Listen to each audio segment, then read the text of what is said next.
Well, welcome to Plug and Play, everyone.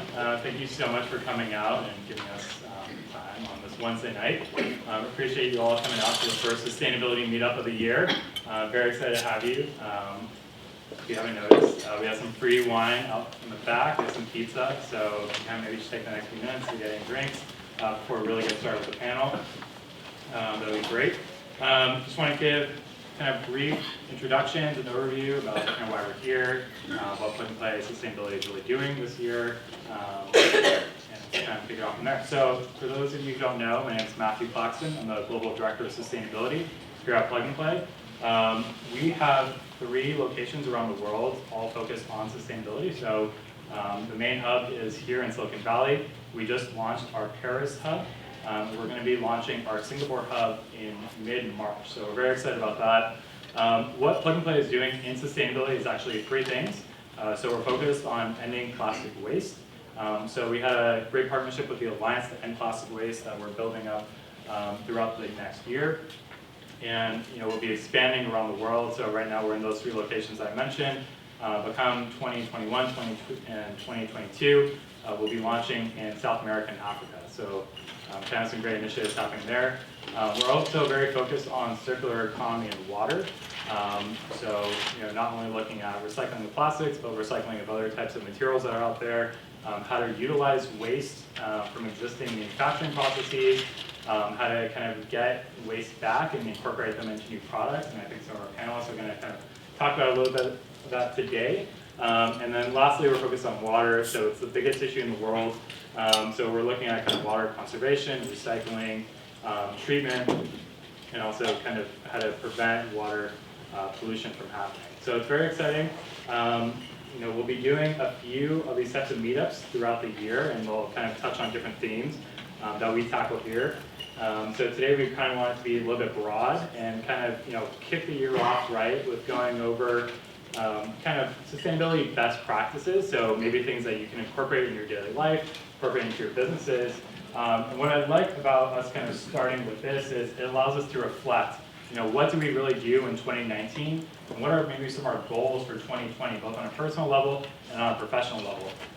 So I'd love to just kind of take a few minutes, open it up to the floor. Anyone have any 2020 goals that are related to sustainability? If you're okay with sharing it, love to hear it. Would you like to hear it? Yeah.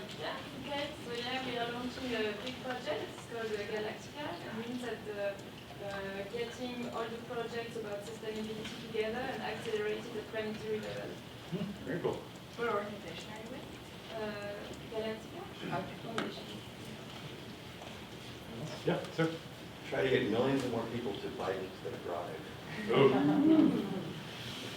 That's a great one. Yeah. I'm the founder of SimSoil. We have a product that can sequester 10 tons of carbon per year per acre of farmland, so getting to as many farmers as possible. Great. So kind of mobility. So we're with Clorox cleaning company.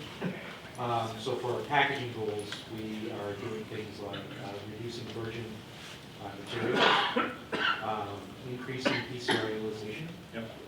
and ensuring that all of our packages are either recyclable, compostable, or biodegradable. Anyone else like to share? Maybe. Oh, yeah. We're pushing our product at, you talk about replacement. We've got a polyethylene replacement that's 60% polyethylene, 40% calcium. It's called Earth Pack. We're hoping to bring that to the market and accelerate that. It's a multi-use plastic. It replaces 100% PE in every performance standard. We've also got a corrugated replacement that's 80% calcium, or excuse me, 70% calcium, 20% rice, and 10% bonding agent.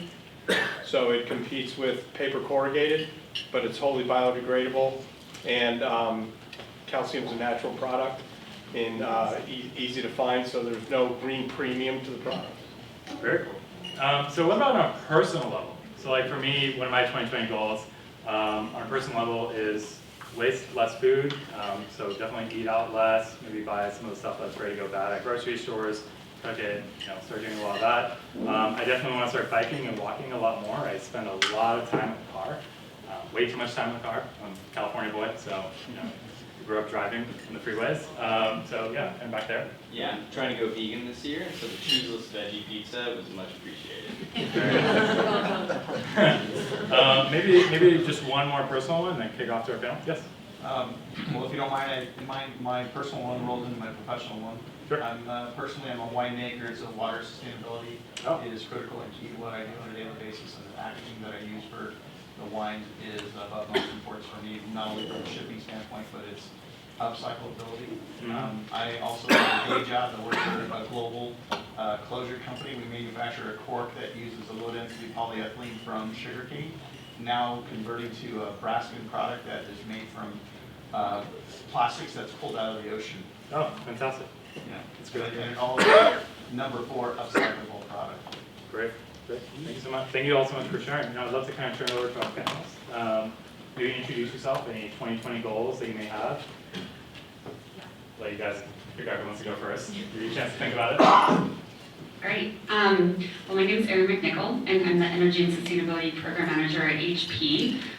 We're the hardware side of the house, not HPE, so PCs, prints, 3D print. And I actually oversee sustainability programs for 20 million square feet portfolio, so 200 sites globally in 60 countries, managing water, waste, employee engagement, procurement programs, and our smart building, green building programs. And also our reporting initiatives, so like CDP, GGSI, our Sustainable Impact Report, and so on. So I'm here today to talk about both that operations side of the house and then also our product side as well, our circular economy initiatives. And a goal. Yeah. I feel like that's tough. I feel like I do a lot, so I'm almost like trying to figure out like how to simplify and not burn out on sustainability initiatives, because I feel like I always say yes to things, and kind of streamlining it and really getting focused on a goal versus trying to do all of the things. What about maybe inspiring others to be more sustainable? Teaching them. I mean, yeah, that's my job. Want to get started? My name is Lisan. Oh, Sorry. No worries. switch it out. My name is Sarah Golden. I'm the Senior Energy Analyst at GreenBiz. I'm also the Conference Chair of Verge Energy. So GreenBiz is a media and events company. We have 3 major events during the year. One is Verge, which takes place here in the Bay Area. This year it's going to be in San Jose, which really focuses on giving the private sector the tools and the stories they need to be able to set and achieve very ambitious sustainability goals. And that focuses on circular economy, transportation, energy, carbon drawdown, and this year we're also adding food to that. We also have our Circularity Conference, and then we have our GreenBiz Conference, which focuses on sustainability managers. And then in addition to that, we have something called the GreenBiz Executive Network, GBEN, which is 85 companies that all have $1 billion or more in revenue. It's a group that meets under Chatham House rules, meaning that they can speak openly without things being reported outside of those meetings, where they really get together and talk about what are the challenges in the way to meet our ambitious sustainability goals. And then we also have a publication and do some reports also. So I'm looking forward to having this conversation and sharing some of what we see from the level of speaking to many companies versus what GreenBiz specifically does, since we're such a little company that we do try to do a lot of these sustainability things too, including offsetting like everything from our conferences and whatnot. My personal goal for 2020 is to not buy any new clothes from a secondhand store shop, which is also making me realize that I really don't need more clothes. I think, can you guys hear me at the back? Yeah? Yeah. Stephanie Sturck, I am a manager at Deloitte. I work in our sustainability practice there. I have a strange accent because I am from Australia. I moved here 6 months ago, so I'm new to the US market and the Bay Area. But I spent my career in sustainability, working in-house at one of our largest banks back home, and then transitioning into consulting, where I work with clients to help them with a number of sustainability areas, but predominantly my work sits on the social side of sustainability. So my background's kind of in social impact design and measurement, but help organizations from a strategic perspective in terms of how do you devise an appropriate strategy and implement and working towards how do they actually embed this into, typically their strategies that are already established. Personally, I mean, continuing on with, reducing food wastage and trying not to buy things, that inner competition with your wants and needs. But I think also just getting to know the Bay Area sustainability market and people and getting more versed here in the US and how you guys are approaching things and what I can take back home. Oh, so are you here only in a short period of time? Good question. Two years. Oh. So I'm here for another 18 months. Well, Thank you. yeah, so I mean, that kind of nicely ties in with the next question is, what is your role within your company? How are you guys implementing sustainability maybe in your particular department or maybe a larger aspect of your company? I don't know if you guys want to go more or just everyone would like to go first. So implementing, typically, so I sit on the consulting side, so I work with organizations to help them implement sustainability strategies. Most of my work sits on the strategy side, so implementation tends to come after that fact, but we do get pulled in for that, and so that's in a variety of areas. From a Deloitte perspective, we have a team that looks after our sustainability, so we get plugged in at times to feed into some of the strategic thinking of it, but not so much the implementation per se. I don't know if I've answered the question. Yeah. That answer. Yeah. Yeah, so I think probably talked about that in the first one, but my role is managing the strategy for our waste and water programs and other sustainability programs that touch our operations. And in terms of implementation, we actually have a pretty small team that manages that. So we have 4 people on our operations sustainability team. Our supply chain team is much larger, and then also we have a take-back team. So any of our products, we have a recycling take-back program. But for the operations side, I really rely on relationships with our with our business, with employees, and with facility managers to really get things done. So one thing that we did was rebrand all facility managers as eco-champions and actually put it into their KPIs at the end of the year to where they're awarded bonuses based on how well they perform against sustainability. And so I think we have a small team and I'm responsible for strategy, but in terms of implementation, I'm really relying on a lot of other people to make sure that the projects happen that we want. So as mentioned, since while we have initiatives at GreenBiz, because we're such an itty-bitty company, in some ways it feels less relevant to the conversation that we're having right now. I actually wanted to share just a little bit of what we've been seeing at GreenBiz with some of the companies that are within our community. And I brought just a couple of slides because I'm that guy. And so what I wanted to share with you is a little bit of data that we've collected. This is from GBEN, which is our executive network. My colleague John Davies runs this. This is a little bit of an eye test. Don't worry, I'm going to talk about this a little bit. But I want to run you through 3 questions that we asked our GBEN members that help me understand how the private sector is thinking about sustainability and where it's shifting. And so what this question is, on a scale of 1 to 7, how involved is your CEO in your sustainability program? The 3 colors represent 2016, 2018, and 2020. So the idea of every 2 years, we're seeing 6 years here. And what I love about what we're seeing here is how we're really seeing a shift happening from CEOs being interested, but not a high priority, to just it slowly moving over towards owns it, very engaged. And we see this happening each year a bit more. And then also on the low end of openly dismissive has gone from 2% to 0%. So when I look at this, I see that there's overall, when we're talking about, these are coming from executives that work in sustainability and implementation. So folks, like we have PM people that are in the room that are looking at their internal structure and saying like, how does my CEO actually fit into this? And we're really seeing movement, and in my opinion, movement that isn't fast enough given what's actually happening in the conversations of sustainability, but generally trending in the right direction.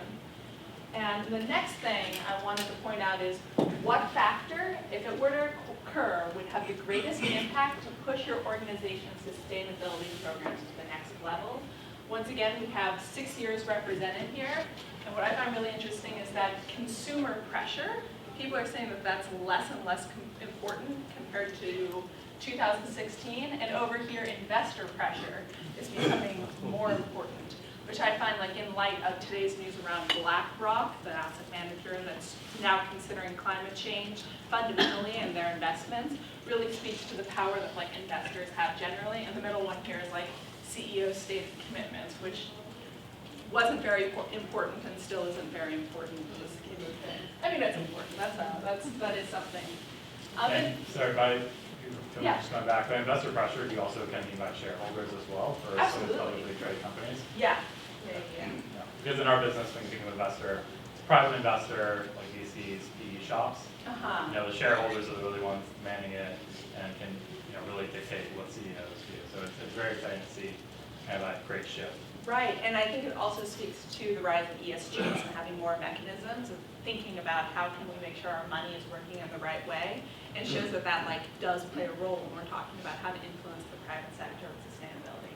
This is the last thing I wanted to point out, which is what your organization does your organization currently have one or more dedicated sustainability resources embedded in the following departments, either full-time or part-time. And in these 4 different year sets, which represents 8 years, am I doing that right? Yeah.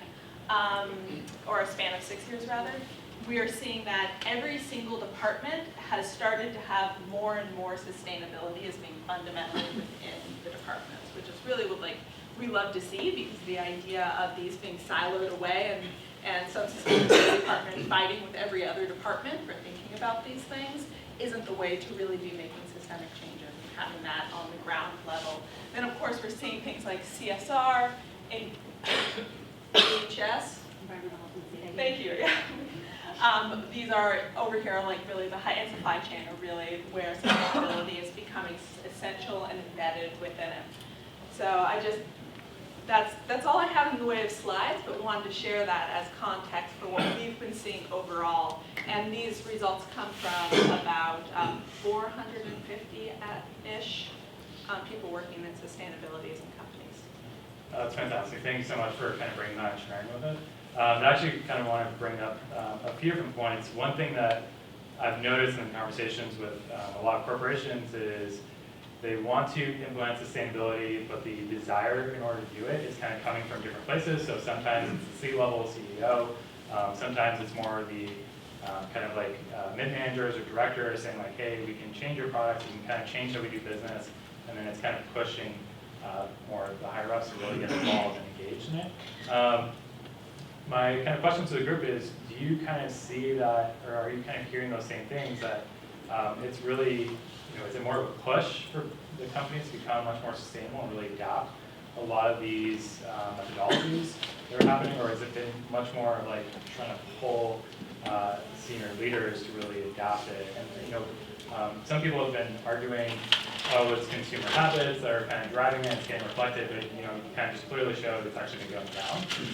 So I'd love to kind of hear people's inputs. If you've been seeing it's more of a push and pull factor, and then maybe what's driving it. Just kind of quick background, I've been in the space for about 10 years. I've been through the sustainability crash of 13 and 14, and now seeing this amazing rise and very excited with what's happening. But I know there's so much more to happen. So I'd love to kind of just hear. Sure. I think from my perspective, it depends on the maturity of the organization. I think those organizations that have been around for longer tend to be leading the charge, and I don't think they need any more drivers. And I think they're the ones that are starting to think about their business models and actually how their business model is going to operate in these new environments. But those organizations who aren't as mature and don't fully understand, you know, the shifting environment in which they have to operate tend to be the ones that they're having to be pulled along in this regard. And investors is either, like from our perspective, most of our clients are corporate clients, so the investment, the strength of investors pushing this is really strong. And I agree, I think in the US right now, you guys are at like this almost tipping point, which is a really exciting time to be here around some of the most significant corporates really starting to understand the impacts that this is going to have for their business. But from the other perspective, I mean, from a consumer perspective, I think, consumers speak loudly. The action has failed to keep up with, I guess, the speak that has been going on. Not to say that consumers aren't doing it. We're all here recognizing that from a personal perspective, we're all trying to do what we can do, but we all operate within realms of, pricing challenges and all of these other constraints that make it hard for us to be like, yeah, we're 100% only ever purchasing something that's sustainable. So I think that companies recognize that, and we've seen that through a lot of like activism, some of our big financial services sectors where we've had huge campaigns from divestment from coal and stuff, and that's had big shifts from a consumer perspective and people moving their money out of shareholdings and moving their bank accounts and doing those things. But the reaction to that is a lot slower and isn't as loud as, I guess, the activist conversation. Yeah. So I think, speaking to your results, it's not surprising that that's what's come out. But yeah, I think it's kind of like investors, I think directors are starting to catch up. So, we're starting to see, from a shareholder perspective, companies being questioned about, whether they're appropriately managing the risk of climate change, for example, which is presenting now real business risk, or at least risk that companies can actually see.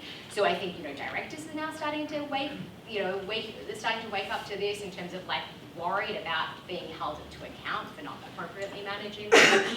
We're certainly seeing, there's, I think, 650 plus raters and rankers out there that are starting to rank these companies, which investors are utilizing this information for. So company, that's kind of like helping with the scare tactics of getting these companies moving. And then always employees. Employees are such a powerful force for these organizations. We're living in a changing environment from an employee perspective on all fronts, culture being a significant one of them. But we're asking our companies to actually uphold the values that we uphold, and that's been incredibly powerful from my perspective in terms of the clients that we work with.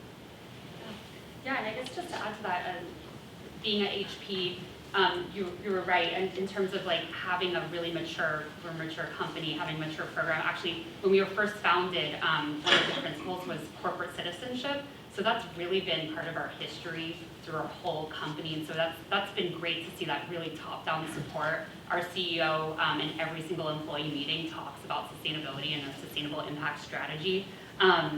It is a mix though. For us, I would say customers are a really big pull for us. Last year we saw a 40% year-over-year increase in deals where sustainability was a requirement. We closed $1 billion of new revenue where sustainability was a key differentiator.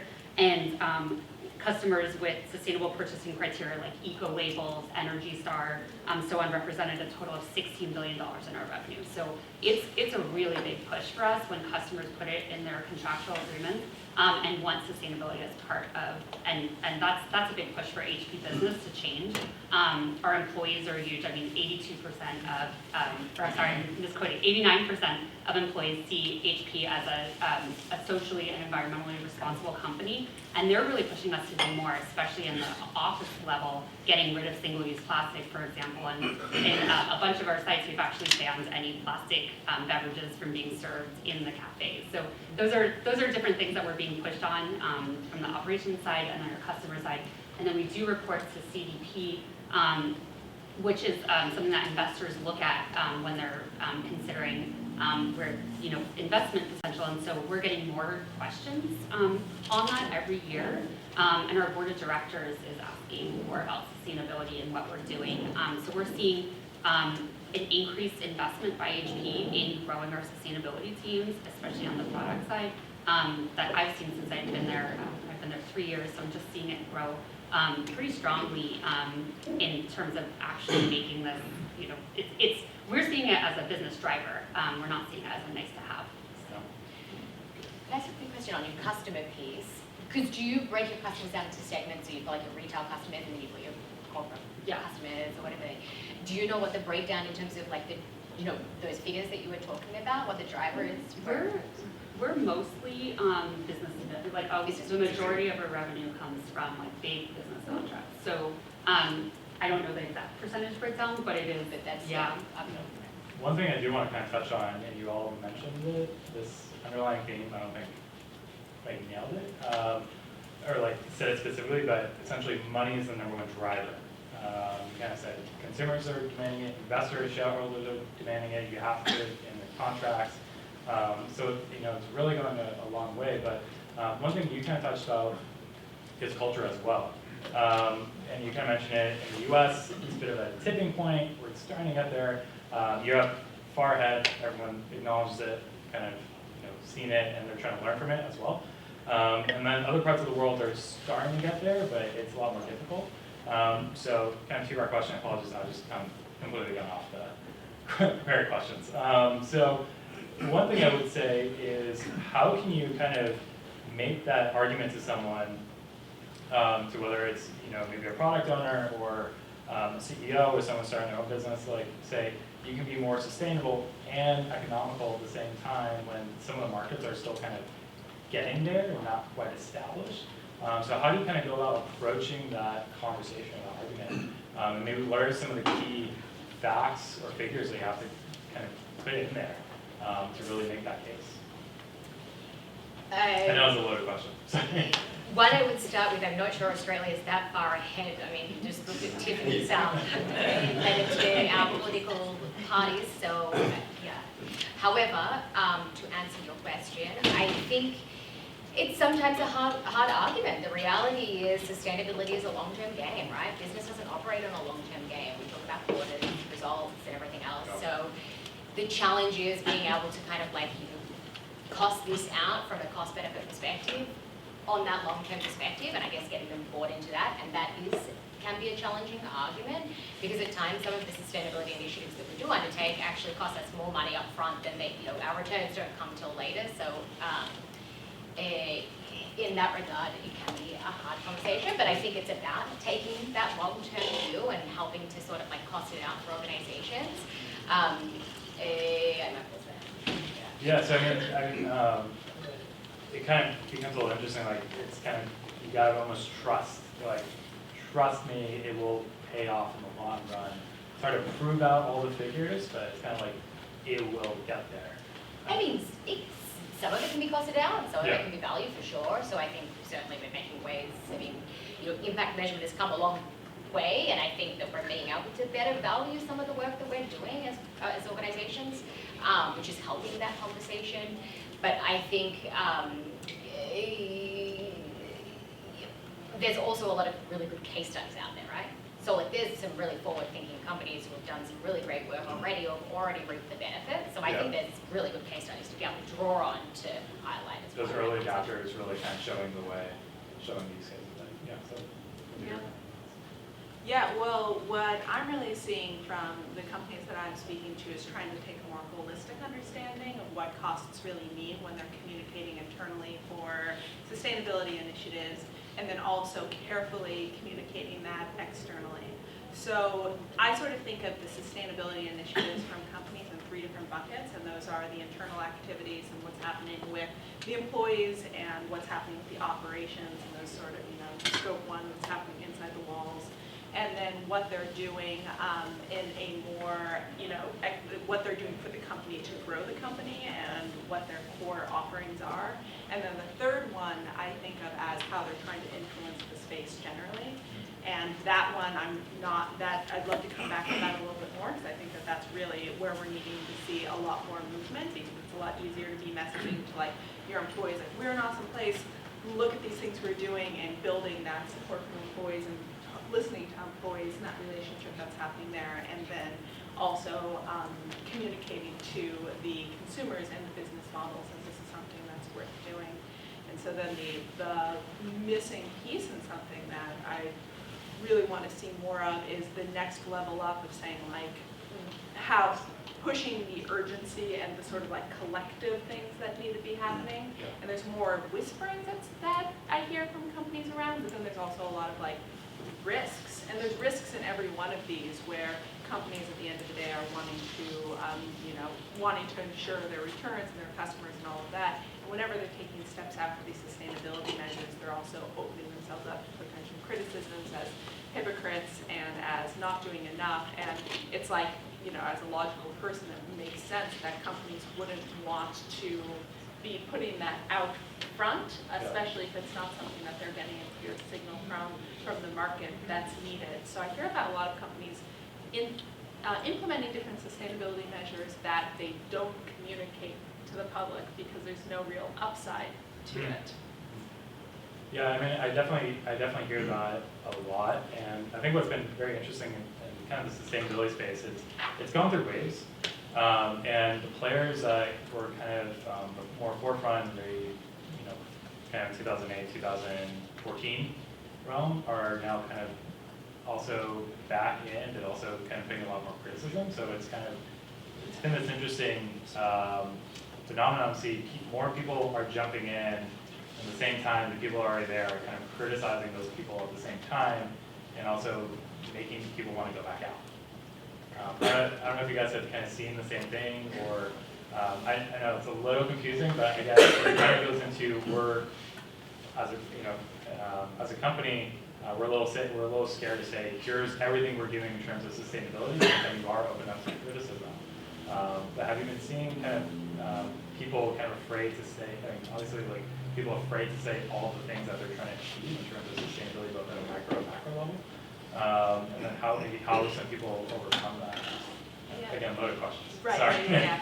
I wouldn't say that they're afraid, but that they're quiet, because when they're thinking about what to communicate to consumers, it is opening them up to criticism. And it's ironic thing of how much activist attention and press focuses on the companies that have taken some movement that isn't holistic, which absolutely we need to have North Stars, we need to continue to push companies. But then there's almost no attention paid to the people that are, or the organizations that aren't trying to do anything. And so it's wanting to figure out what messaging actually resonates with the market. So for example, Home Depot is trying to do a lot of different things in circular economy and sustainability and sourcing, paying attention to their supply chain. But really what they find is that what they say is that it's an in me, on me, where people don't really care about the sustainability unless it's something that they put on themselves or something that they're going to be like inhaling. And so what they've tried to do is design ways that the store is pushing people towards different environmental options, because people, like, as much as people say that they are willing to make these eco choices, ultimately it comes down to how will this benefit me, for how much will this toilet actually save me in water, and what does that mean? And so again, back to money. right, absolutely. So it's and some things that they've done, like with their VOC paints, they've at first transitioned to low VOC paint and then had the regular paint category, and people were buying the cheaper paint, so they figured out a way to lower the price of the no VOC paint, and then they got rid of all the other paints, so it's no longer making a choice to choose the more eco option in that category, but rather that's the only thing that they're offering. But that's not something they actually want to communicate, because there's backlash with all the other problems with the way these things are sourced. So you kind of touched on how companies are kind of looking from a design and product perspective, kind of to open up how maybe your organization is doing stuff at a more macro level on its product. I know you kind of mentioned that briefly to me. Up to you. I guess I was interested in what you were saying, and maybe we're kind of lucky at HP to have a longer program, and we put together quite a long sustainability impact report. And being a company, we messaged quite a lot out there, and so it was interesting that we just got zero waste certification for Palo Alto headquarters, for our actual headquarters through the US Green Building Council, and just thinking about, we're a printer company and we still print things and we still manufacture PCs, and having messaging where we got zero waste, but also recognizing we still make products, and how do we clearly state, what we're doing and all of the things that we're doing around our products as we're announcing that we got the zero waste certification, and acknowledging that we do, of course, make products and still put things out in the world. HP has a strategy around trying to decouple growth from consumption. So we look at it as a couple different strategies to achieve that. So using less resources in the first place, dematerializing. For example, we've reduced personal systems plastic by 14% since 2016. So how can we use less in the first place? Keep materials in their highest value and use. Many of you guys probably know we actually have a take-back program for all of our toner and ink cartridges. And all of those things that we take back, we actually remanufacture into new ink cartridges, printers, PCs. And we actually have a goal to, by 2025, to use 30% of our own post-consumer recycled content in our products. Currently, we're at 7%. Each year we recycle or refurbish about 5 million units of material. So all of the units that we get back that we're still able to use, we actually resell. And we're moving to device as a service too. So that's a big push for HP, is having a fleet of printers or having a fleet of PCs, so that we're taking care of them and servicing them and keeping them in their highest and longest use, rather than having them reach end of life and no longer be in service. So those are some things that we're doing. In addition to, we actually just set up our own MRF in Haiti as well to collect ocean plastic water bottles, because there's quite a bad drinking problem, so a lot of water quality problem. So people are actually buying water bottles and they're ending up in the ocean. So we set up a MRF in 2016 and are sourcing ocean-bound plastics to use in our products. So those are some examples of what we're doing for the circular economy, and but still acknowledging we do produce things. So. You guys should communicate those a lot more. We do. Yeah, but yeah, I know it's definitely something we're really proud of. So I'd kind of love to open it up to the audience. I'm sure they all have questions for you all. So just kind of go around the room. If you have any questions, please raise your hand. I have a question about two different government bills that are being considered: Energy Innovation and Carbon Dividend Act and the California Circular Economy and Plastic Reduction Act. What are your perspectives on how those impact the companies that you work with or for? I don't know as much about the first one, but the second one, we don't know off the top of my head, but if you go to our website, or hp.com sustainability, we actually just announced a new packaging goal. And so aligning it with the CA circular economy bill, because we actually do see those bills coming out. I think India just passed one already, so they're kind of first to the circular economy, making sure that all packaging is reusable, recyclable, or compostable, or you have a take-back program. So making sure that we're aligning our programs with these bills that we see coming out. And to recap for the audience, just in case they don't know, the Energy Innovation and Carbon Dividend Act basically puts a price on carbon, so that it's priced out according to how much pollution produced. And then the money actually goes back to consumers, so that people who are poor aren't hurt by having the price fuel go up. But it will make things more expensive, which makes it companies have to innovate more. And the other one, making the manufacturer responsible for the product and the packages. Anything we sell, you either take that or make sure it's handled. Well, I am not familiar with either one of these bills specifically, but overall, this goes to what I was talking about before, of the importance of companies starting to think about how they're impacting the influence they have in the larger ecosystem, where companies have so much political power right now, and policy has a bad habit of following whatever is already proven as possible. And so I think companies have this amazing ability to get out there and say that they support these things. When it comes to a carbon tax, that's just something that we really need to be, we need these market signals to be addressing how we're polluting on a higher level. Many companies are taking an internal carbon tax already into account. So I think that it's very possible for companies to support this and not be cutting into what their profits would be. But more than that, if we're talking about policy, then that's pre-competitive. We often talk about the problem with looking to consumers to provide the signals for companies is that it's individualizing the problem. And when you make everybody responsible, nobody's responsible.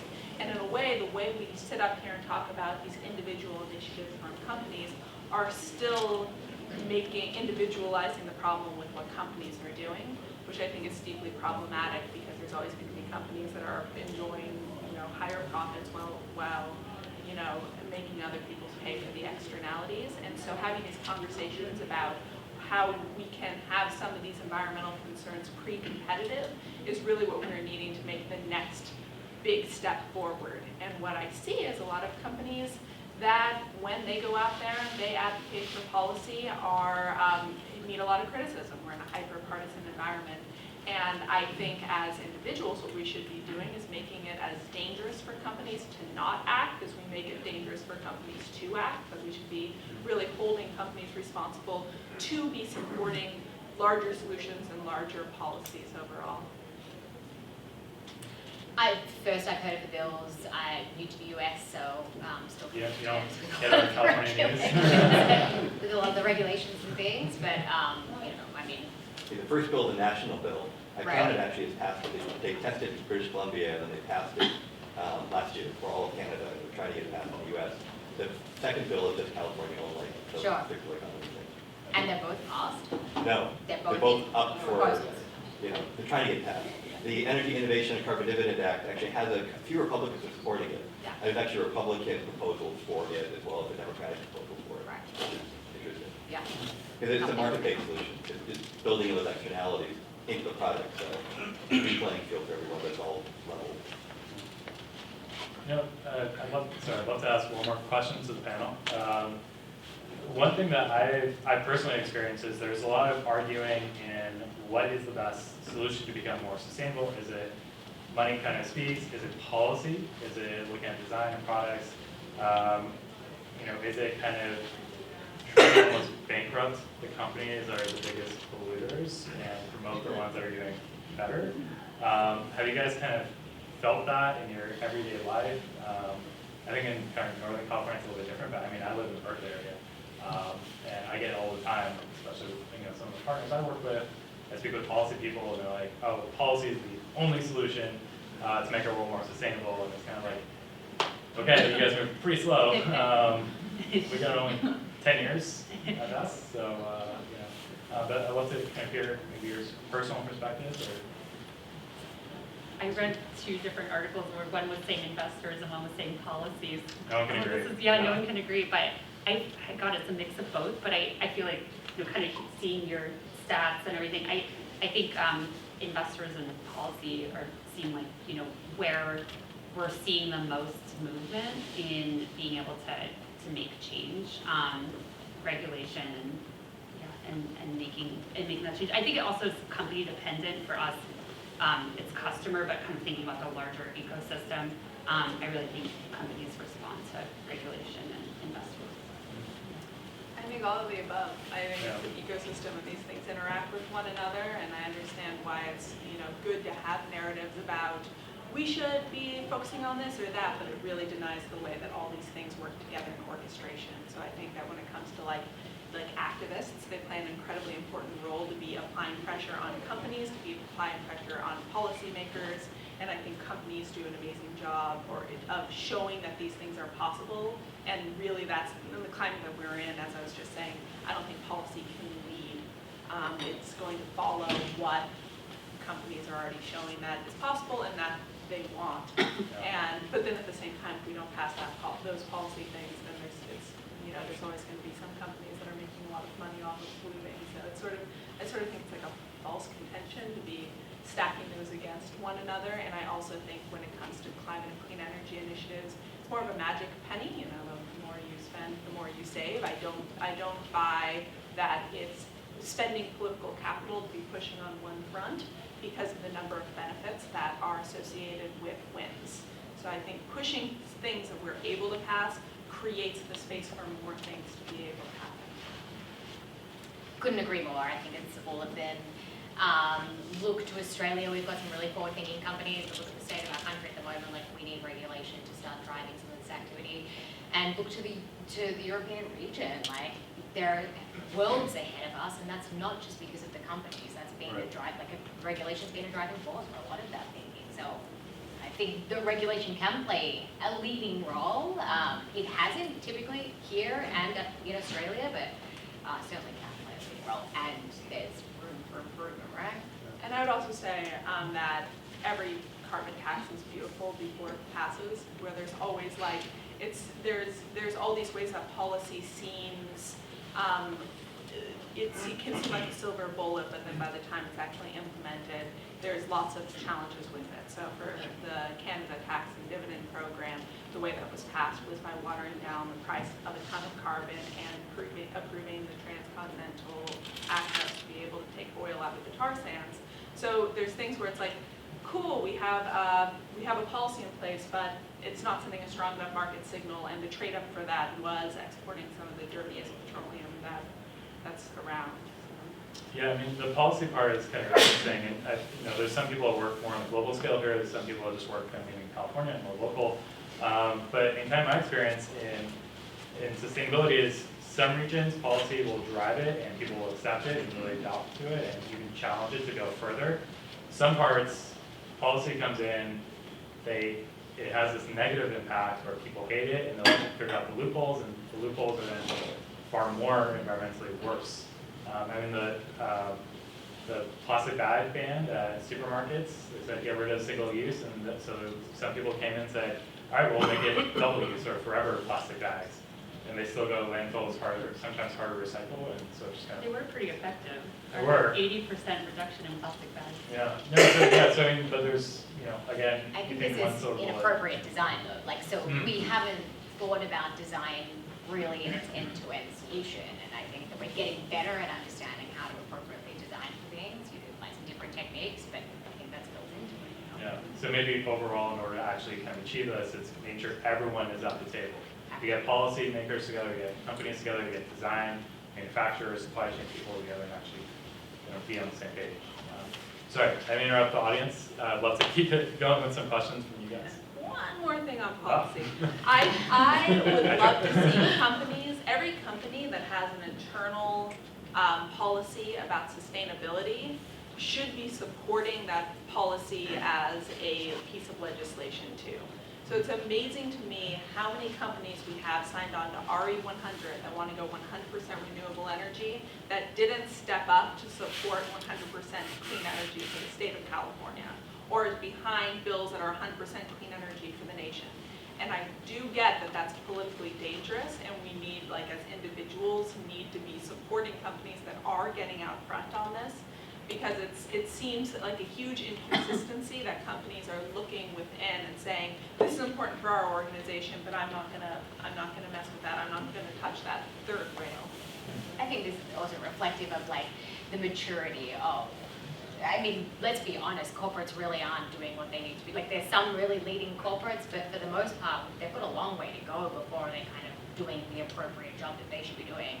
And I think that's why greenwashing exists. The concept of greenwashing exists because it's true. This is the reality. And so companies need to be held to account. And I think, I totally lost my train of thought. I was getting so passionate about it. That's what companies should be. Held to account. Yeah, I think the fact that they don't go and follow, because these things are politically charged, that they don't go and put their businesses kind of on the line is like representative of the fact that they still aren't at that place where they need to be, which is about being purpose-driven organizations, right? We have to shift our business models to become purpose-driven organizations. So this stuff is embedded in what we do rather than being driven by CSR functions. And, it needs to be just part of the way we operate, which would then lend ourselves to wanting to drive regulation that aligns with policy. Right. Policy, I was started some very interesting debates. So, any questions from the audience? Don't be shy. I'm good. Let me check if anyone else. So for HP and your digital print unit, are you guys doing anything around sustainability to get the inks, get the substrates, get that as a mainstream thing, or is it a ways off? What do you mean, like get? So substrates, the inks, that Yeah, type of thing? make or- sure that they're Yeah, sustainable. is that a thing for HP, or is Yeah. it just gonna drift along and go? Yeah. I mean, I don't have all of the information, as I said, I'm on the operations team, but I know we do have managed print services, so Instant Ink, where we're shown that we've reduced ink usage by 50% and helped people use less ink. We also have some bio-based ink as well. And then our print division is really moving into 3D print, which I think will shift, make manufacturing more sustainable, and we have programs to take back all of the metal 3D print and plastic 3D printer parts that aren't used and reuse the powder. So no, I can give you my card after and get you more information. If I could address that, I know it's ancient history, but back in the 80s, I was an investor in a company that was a provider of the color ink to HP, and it was all organic, plant-based product at that time. Ancient history, but it would surprise me if it changed that much. Probably. I hope you're just getting better, but again, I don't know all the The stuff. product itself may not have changed, it's just now the attitude towards it has changed. Just building on that question a little bit more too, so you guys obviously make durable products as well as consumable products that are more, purchased as you go. Yeah. Is your thought process around how you think about sustainability different for things that are maybe longer term, longer life, versus some of the things that are maybe more consumable and have a shorter life? I think you already touched on a little bit about that, but just elaborate a little more. Yeah, so I guess things that are longer life, like our actual printer hardware. Yeah, So providing service to make sure that, now you can actually have HP manage that and keep like any little parts that are broken and have us actually make sure that those stay in life longer. Same with PCs and our big 3D printers. And then with the consumables, that's really a big push for us is our take back program. So increasing post-consumer recycled content, getting back our toner and ink cartridges so that we have a whole recycling program where we can actually take those materials and remanufacture them back into ink and toner cartridges. So that's really our focus with the But I was consumables. always thinking like, everything has an end of life, right? So even the Yeah. things that you have a service model for, it's going to end at some point. Yeah. Right, so how do you think about, okay, whether it be 5 years, 10 years, whatever, how do you think about how those are managed? Like what happens at the end of life, is that what you're saying? Yeah, or how do you Can I think about the life cycle? think about the life cycle of Yeah. that differently than something that's more short term? Yeah, I mean, I think some things like, we've actually partnered with iFixit, I don't know if you guys are familiar with them. So they actually score the repairability ratings of our PCs and printers. So we provide, what's it called? Just like, information on how to repair those longer term products. And some of our products actually have a 10 out of 10 rating on iFixit, and to go to their website and if something's broken, actually check. So trying to keep those materials longer. And then also with any of the hardware products too, we do take those back and have a end of life recycling service for them as well. I hope that answers. So I had a question about, since we're at Plug and Play, and there's lots of startups around as well, just wondering how you connect with the startups, because I don't know if the solutions you're talking about were things that were generated from your teams inside, or were some of them things that you found that were, because there's just so much amazing stuff going on in the sustainability, regenerative economy, like all the things you're working on. It's incredible, this explosion of, I think maybe because there's new interest, but lots more people going into the startup side of it as well. So I'm just wondering how you connect to that startup world or external open innovation world to get the solutions. Just plant the question. that was assuming that was for me. Yeah. I mean, I think HP acquires a lot of startups as well, and we have different like innovation labs and connect in with different groups. I don't know off the top of my head exactly which ones, but yeah, that's definitely a part of our product cycle and our innovation cycle. Yeah, and we're not just, I would say actually a lot of our business is really growing more in the Asia Pacific region and Barcelona, Vancouver, Washington. So those hubs too, I'll always make sure we're in all of our offices are actually located near a university, and the idea is to, have internships and brain power coming from these hubs of innovation, where there's university students that can come and work for HP. You actually work a lot with corporations and startups. Like I know GreenBiz does a lot of these conferences, they'll bring startups. We know a lot of startups have presented at your conferences. Kind of your perspective on looking at startups for these solutions. Yeah, absolutely. What we're seeing is we need more solutions faster, and so it's one of the core principles of what we do at GreenBiz. We try to elevate all of the solutions that are out there that have the potential to be reaching breakthroughs. So we have several different programs that work to try to accelerate promising startups and lend support to these startups that are finding new ways to include more people in the energy transition, and also new business models and being able to serve more use cases. It's an interesting thing for us when we puzzle it together, because we present the startups and have reports with them, and we have pitch sessions and things like that. And what we often hear from companies is that it's much more, it's very bespoke how they approach different startups. And so one thing that we're working on right now is creating a program that does more matchmaking between the startups that come to us and the companies that we are working with to try to make those partnerships happen. Yeah. It's time for 2 more questions. Sarah, just because GreenBiz is out of Phoenix, you got to give a plug for ASU and what they're doing with sustainability. ASU has been a partner of GreenBiz in Phoenix for like 8 or 9 years. They have like an amazing presence there, and I know how many speakers. Every bus in Phoenix has a shrink wrap around it that says ASU #1 school in sustainability, Stanford #2, MIT #3. Nice. Maybe that. Okay. You first? Yeah, so I work at a startup. Now we're kind of making this weird transition into a larger company, and our core product is around food waste, so sustainability, but now working on what does sustainability mean for us as a company, kind of more the internal side of things. So kind of leading that, and what are things, as it relates to best practices that you wish your companies had when you started internal, or that you would advise other companies when they're kind of putting in place sustainability strategies in terms of, do you have committees, do you have officers, just the basics kind of.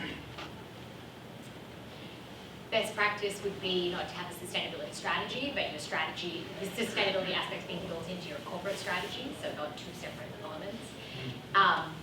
We see multiple approaches. We see best practice companies still having CSR functions, but those functions acting as strategic advisors to the business. So the implementation, which is happening in your organization, is happening, with the people who are actually producing the products and delivering the services. But some of the strategic thinking and the pulse checking, I guess, in terms of what's coming out and where the company should be going, can happen from a CSR function. But for the most mature organizations, that's just now being built into strategy functions. So I think that's it. If you start kicking off, to move a large corporate from where they've been into a purpose-driven organization is near impossible to some degree, but to shift a small organization to make sure that that's continuing to be built into your company's strategy. Easy to answer that.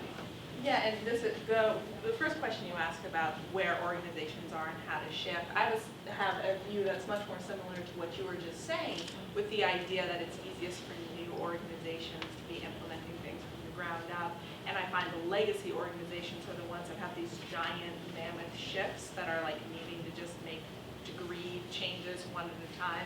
And one example that I look at as the difference between legacy organizations and new organizations was, I was trying to put a panel together, but nobody wanted to participate on it, which was a legacy organization. Yeah, then Google as a mid-organization, and then WeWork as a new organization. And just the difference between how each one of them approach sustainability, which goes from the top down versus bottom up, and the idea that legacy organizations are making all these changes on the margin. A company like Google is carefully measuring and then trying to implement things, but can do things quickly and has the ability to do that, versus a company like WeWork back when they had a sustainability department, didn't need to worry about where they had been. And like one thing that I see a lot with organizations is saying like, we want to be doing better, so let's spend a year measuring how we are right now so we know how to get better. And that's like, you know, a great way to have like a percentage attached to improvements, but is also a good way to waste a lot of time when we're needing urgency and to like change things quickly. Although I take a little offense to the legacy organization. That's definitely thinks they're better than we were. But I used you as my example. I would say, I mean, like I said, I think we were lucky our founders really took this seriously in corporate citizenship. Actually, I just heard today that when Earth Day was announced, which was like our 50th anniversary this year, Dave Packard actually received an award from the NRDC, like an Environmental Leader Award, which was really cool to hear. Like, oh, this has been something we've been doing for a long time. That being said, we actually did just announce a new strategy because we realized we were really missing the people element of sustainability. So everyone, you know, every project, every organization within HP has to think about people, planet, and communities which we operate, and make sure that any project that we're doing is really looking at all of those people that work for the company, planet, and then, you know, community, and making sure we're making a positive impact. So we were realizing we were kind of on that element and really just focus on the planet. And then, yeah, I think having strong, bold goals that can be really exciting, both from an external, like you get to write a GreenBiz article about it, you get to tell your CEO, you know, something that's like bold, like you're going to go for, we're part of RE100, like go for 100% renewable energy, like have these stretch goals that invigorate the organization. So, okay, so apologies to the audience, we are very over time, and I want to make sure you guys get a little more wine and pizza. But I want to give a round of applause to our panelists. Thank you so much.